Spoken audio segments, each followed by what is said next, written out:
it is short and concise, which perfectly describes what my speech will be about. So hi, I'm Yousuf Mirza. I'm a 17-year-old in high school, a junior, and in May 2022, I decided I wanted to do something about our electoral process. Now let's go back 2 years ago. Now in 2020, I went to a John Ossoff senatorial meet and greet at a town hall meeting.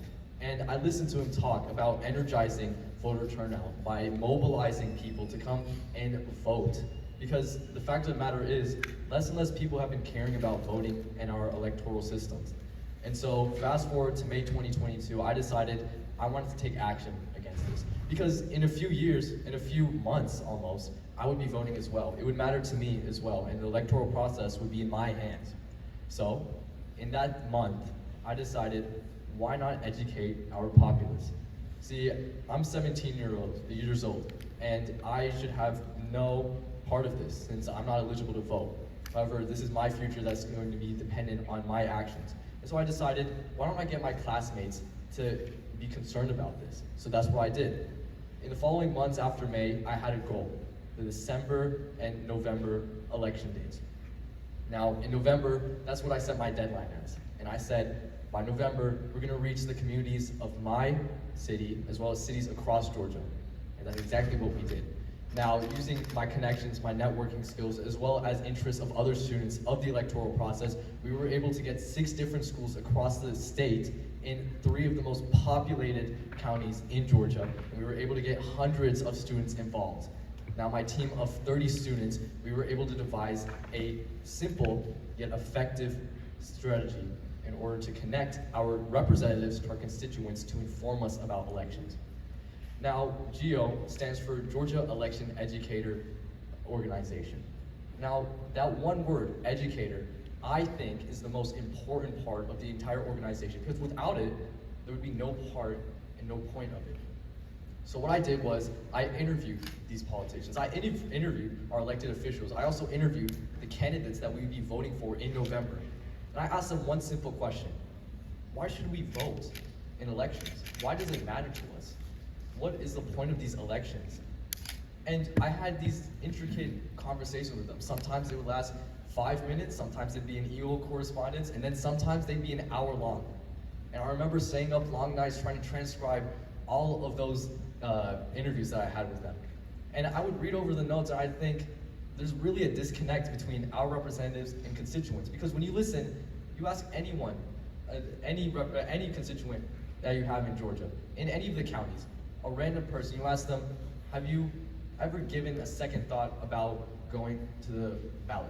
Have you ever really considered what is on that ballot when I go to vote? And most of the time they'll tell you, yeah, I voted for our governor, this, or I voted for our president, that. But have they ever really thought beneath that? Have they ever really gone underneath the surface? Now, I decided, why don't I take this to the real world? Let me ask people, do you know who our governor is? Do you know who you voted for? And most of the time people would be able to tell me, yeah, I know. But then I decided, do you know who our county water and soil supervisor is? Do you know who represents you for that? Because if we're on the same page, water is one of the most important resources in our life. But if you don't know who's controlling and supervising that, then are you really paying attention to how our government's working? And so I took that to heart. Now with my team of 30 members and my team of over hundreds of students across the state, I decided we're gonna go door to door and we're gonna spread this message. We're gonna get rid of this disconnect. And one thing we're gonna do is we're gonna bridge from the constituent to the representative. Now, the physical aspect of this are elections. But when elections are no longer in the front of our mind, then there's no point in them. You're mindlessly filling out ballot circles. You're mindlessly just getting a pencil or electronically filling out candidates with either a red or a D or an I next to them. You don't really know. And what's the point of giving your voice if you don't even care about it? And so I decided, okay, I'm going to make people care about it. So with my hundreds of students backing me in this campaign, we went canvassing, door to door, household to household, family to family, cities to cities, neighborhoods to neighborhoods. I did not rest for weeks as I tried organizing this. I got our students across these school districts, across schools, across neighborhoods, and I told them, we're going to spread this information. We had pamphlets. We armed ourselves with paraphernalia, with education, to show the constituents that this is what's going on. This is what our representatives are talking about. We want you to know. Because at the end of the day, it's not our representatives that are giving their voice, it's us. We are giving the voice when we go and put our opinions in the ballot box, when we vote for those people. And so we were able to give change. However, you might think, how much change could a few hundred students do? How much change could possibly happen? This was not something as large scale as maybe voter mobilization in 2020, or maybe doing huge outreach nationwide. And I understand that. A 17-year-old mobilizing this canvassing movement, getting a Green Roots campaign, it was enough for me to make me feel like I had some importance, that I had some way of being effective in my political system and getting change to happen, even if it was so minimal. But even that minimal change showed that change was able to happen. So after the November election, there wasn't going to be another election until 2024. And personally, I was not about to let a 2-year gap take for this organization. So I said to myself in the beginning of January, where can I take this organization next? And so, first thought that came to my mind is my own community. Now, I'm not talking about the community of Alpharetta or Milton.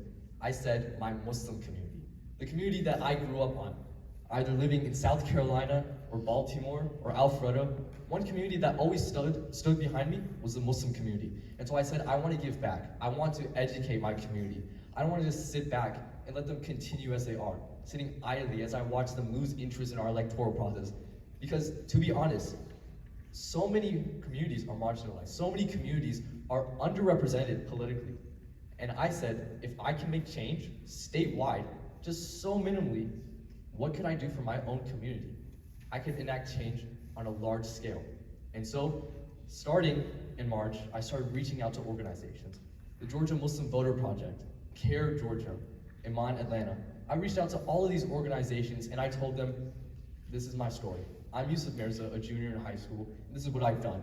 This is what I've done with my supporting, with my backing, with all these students, and this is our strategy. And so I told them, I care about my community, because this is my community at the end of the day.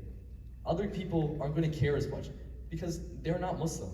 They haven't gone through what I have with my community, with my family, with my friends in that same community. So I told them, I want to help you because you helped me so much in the past.